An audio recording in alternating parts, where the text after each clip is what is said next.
जुबान को संभाल के रखो, लगाम रखो। अगर तुम कुछ नहीं कर सकते तो चुप बैठ जाओ। बाबा साहब को जो टिप्पणी करेगा ना, भारत का एक एक दलित जान देने को तैयार। अगर बाबा साहब को किसी ने छेड़ा या बाबा साहब के लोगों को छेड़ा, और जो बाबा साहब के लोगों को छेड़ेगा वो खतरे से खाली नहीं है, समझ गए ना। और वो आदमी कह रहा है जिसे जिसे खुद ज्ञान नहीं है, वो एक ज्ञानी आदमी के लिए जिसे 8 भाषाओं का जिन्हें 8 भाषाओं का ज्ञान था।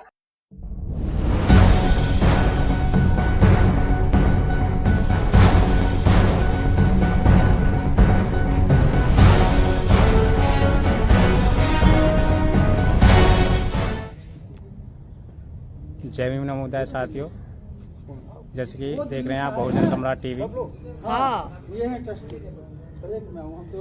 मैम, जैसे कि आज बड़ोदरा की भूमि पर आई हो आप, कहाँ से आई हो और किस लिए आई हो? पहले तो जय भीम नमो बुद्धाय, जय संविधान। इसको हम नमन करते हैं जो इस भूमि पर हम आए हैं। तो इसका कि बाबा साहब को 11 दिन तक इन्होंने एक कितना ब्रिलियंटर आदमी जो पढ़ा लिखा सब कुछ जिसे दुनिया लोहा मानती है, उस आदमी को और उन्होंने जात पात के ऊपर, एक छोटी सी जात के ऊपर ही उन्होंने उनको आगे नहीं बढ़ने दिया। लेकिन वो ऐसे व्यक्ति थे, उन्होंने दुनिया ने लोहा माना उनसे। देश विदेश में कौन नहीं मानता उनको, लेकिन जो नहीं मानते, जिन्होंने धर्म के ऊपर दुकानदारी चला रखी है, वो लोग नहीं मानते। और ये दुकानदारी हम लोगों ने उनको दे रखी है। अगर हम छोड़ दें उनको, उनके बारे में सोचना छोड़ दें, तो वो नथिंग, जीरो है, कुछ नहीं कर सकते वो, है कि नहीं, अगर हम उनका जवाब ना दें। दूसरी बात, बाबा साहब ने किसी को भी कहीं गाली नहीं लिखी। जो आज बाबा साहब को गालियां मिलती है, तो उनके समाज को गालियां मिलती हैं। बाबा साहब ने कहीं भी बाबा साहब को पढ़ के तो देखो, कम से कम 10% बाबा साहब को पढ़ के देखो, तुम्हारे नीचे ऊपर के सबके सारे ना, तुम्हारे जो जितना बार तुमने गंद फैला रखा है, सब निकल जाएगा। मेरा एक सवाल था, जैसे कि अभी एक संत हैं रामभद्राचार्य जी, उन्होंने बाबा साहब के ऊपर टिप्पणी करी। बाबा साहब अम्बेडकर को, जो संत थे रामभद्राचार्य, उन्होंने बाबा साहब के ऊपर टिप्पणी की कि बाबा साहब को किसी भी चीज का ज्ञान नहीं, और उन्होंने मनुस्मृति जलाई, संविधान को मैं नहीं मानता। उसके ऊपर क्या कहोगे? बाबा साहब को ना माने हमें क्या फर्क पड़ता है? जो आदमी, जिस आदमी को ज्ञान ही नहीं है, अज्ञानी आदमी तो बाबा साहब को नहीं मानेगा। जो बाबा साहब के बाद में वो मानेगा जिसको ज्ञान होगा।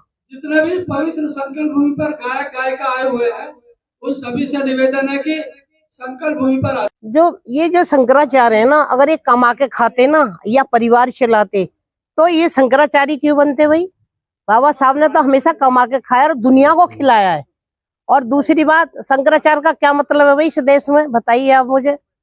और मनुस्मृति क्यों नहीं जलाते भाई? मनुस्मृति में जिंदी महिलाओं को जला देते हो, तो वो तो सती हो जा। और जिसका जो पत्नी मर जाती है, तो आज तक सत्ता क्यों नहीं हुई है? इनको भी तो सत्ता होना चाहिए था।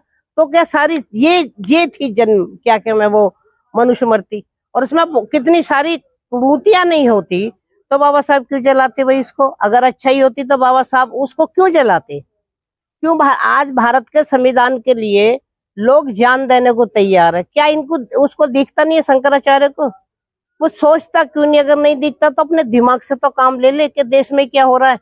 कितने लोगों को जलवाओगे तुम? अभी कितना सारा उसमें नेपाल में कितने लोगों को जला दिया। क्या ऐसा चाहते हो तुम भारत में? जुबान को संभाल के रखो, लगाम रखो। अगर तुम कुछ नहीं कर सकते तो चुप बैठ जाओ। बाबा साहब को जो टिप्पणी करेगा ना, भारत का एक एक दलित जान देने को तैयार। अगर बाबा साहब को किसी ने छेड़ा या बाबा साहब के लोगों को छेड़ा, और जो बाबा साहब के लोगों को छेड़ेगा वो खतरे से खाली नहीं है, समझ गए ना। और वो आदमी कह रहा है जिसे खुद ज्ञान नहीं है, वो एक ज्ञानी आदमी के लिए जिसे 8 भाषाओं का जिन्हें 8 भाषाओं का ज्ञान था, जिन्होंने 12 टिला तक पढ़ी थी। तुम्हारे देश में कोई बंदा ही नहीं पैदा हुआ और तुम बाबा साहब को कैसे चैलेंज कर सकते हो? करना तो आ जाओ फिर मैदान में, कौन मना करता? आर पारी कर लेंगे हम। तुम्हें कितना दम है या हमारे में क्या दम है? जिस हिंदू धर्म की ये बात करते हैं, हिंदू धर्म की परिभाषा बता दे कोई कि हिंदू धर्म है क्या, कहाँ से आया, उसकी क्या परिभाषा? हमें तो मिली नहीं। हम भी हिंदू धर्म अपना लेंगे अगर वो क्या कि मैं हमें हिंदू धर्म की परिभाषा बता दे, अगर इतना अच्छा है तो।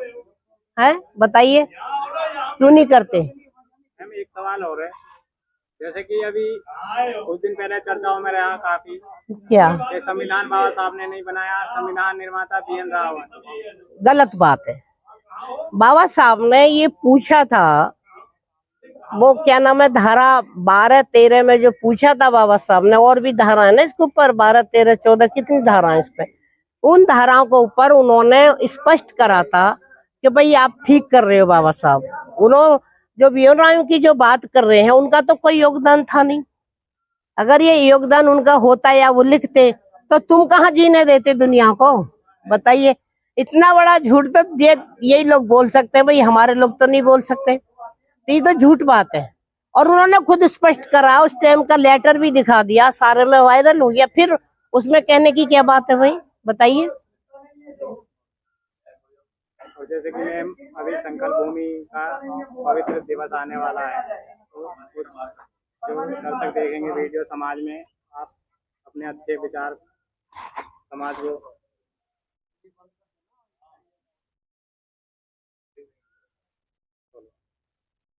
अच्छे विचार मतलब समाज में अच्छे विचार कैसे पहुंचे? देखिए, मैं इस बात को अच्छी तरह से जानती हूँ कि कोई भी आदमी किसी भी जाति धर्म का, मैं कभी किसी का अपमान नहीं करती। हमारे लोगों का अपमान होता है और हम एक बाबा साहब के संविधान को मानते हैं। अगर हम चाहें तो क्या नहीं कर सकते, बहुत कुछ कर सकते हैं। दूसरी बात, लोग तो रातों रात में तख्ता पलट देते, तो क्यों नहीं पलट सकते? एक बाबा साहब की जो बात है, कोई माई का लाल पैदा नहीं हुआ जो उनको आज तक कोई बुरा नहीं कहता। और एक भारत में जो जिन्होंने हिंदू धर्म की दुकानें चला रखी हैं, अगर बाबा साहब को बुरा कह के तो अपना पेट भरते हैं। अगर बाबा साहब को बुरा नहीं कहेंगे तो उनका पेट कैसे भरा जाएगा? और उन अपने बच्चों को कैसे वो विदेश में पढ़ा सकते हैं? क्योंकि काम तो वो करते नहीं है। शंकराचार्य को कहाँ से आता है पैसा? कहाँ से खाते हैं वो? 1-1, 2-2 कुंटल के जो घूम रहे हैं ये कहाँ से आते हैं? हलचल आते हैं क्या? ये क्या कोई और काम करते हैं या उनका बिजनेस है? तो बताओ फिर। हमारे लोग मजदूर हैं लेकिन बाबा साहब को मानते हैं। हमारी महिलाएं मजदूर हैं, एक महिला बाबा साहब के ऊपर लड़ने को तैयार है। क्यों? बाबा साहब में क्या खूबियां थी जिसे विदेश भी मानता है। एक तुम चंद लोग नहीं मानते तो उससे कोई फर्क नहीं पड़ता है। समझ गए ना? और मैं तो ये संदेश दूंगी कि जो आदमी कमाने वाला खाएगा और लूटने वाला जाएगा और नया जमाना आएगा, उसको कोई माई का लाल रोक नहीं सकता। अब तक तुमने किसका खाया? वोट भी हमारा और नोट भी हमारा और सत्ता तुम्हारी। अब कोई ना कोई तो ऐसा निकलेगा कि है बहुत अंधियार फिर भी किस तरह, है बहुत अंधियार फिर भी किस तरह, अब कोई सूरज निकलना चाहिए और छिंदाओं को उस वक्त आंख से आंसू नहीं, शोला निकलना चाहिए। तो कोई ना कोई तो करेगा ही। हमेशा तुम अच्छे लोगों के पीछे पड़े रहे, बुरे लोगों के पड़ो। जितना तुम बाबा साहब की बुराई करोगे, इतना उनको बेकार करोगे। अरे अच्छा काम करो, तुम्हें भी हम लोग अपना ही माना हमने, लेकिन तुम नहीं मानते तो हम क्या कर सकते हैं उसमें? आज तक हमारे वोट पर राज किया, तुम्हारे कितने, तुम मुट्ठी भरो 3% तुम हो, तुमने 10% आरक्षण ले लिया। कोई माई का लाल पैदा नहीं हुआ जो SC/ST का जो है 12.5% आरक्षण पूरा करता। इधर उधर की बातें करने से, गाली देने से कुछ नहीं होगा, लेकिन हम बाबा साहब के पीछे जान भी लड़ा सकते हैं, हमें कोई माई का लाल रोक नहीं सकता। मेरा नाम धनदेवी, मैं दिल्ली में रहती हूँ और बाबा साहब की अनुयायी हूँ। दिल्ली में 1973 से काम कर रही हूँ मैं। अब कोई भी नेता बन जा, अलग हम नहीं जगाया।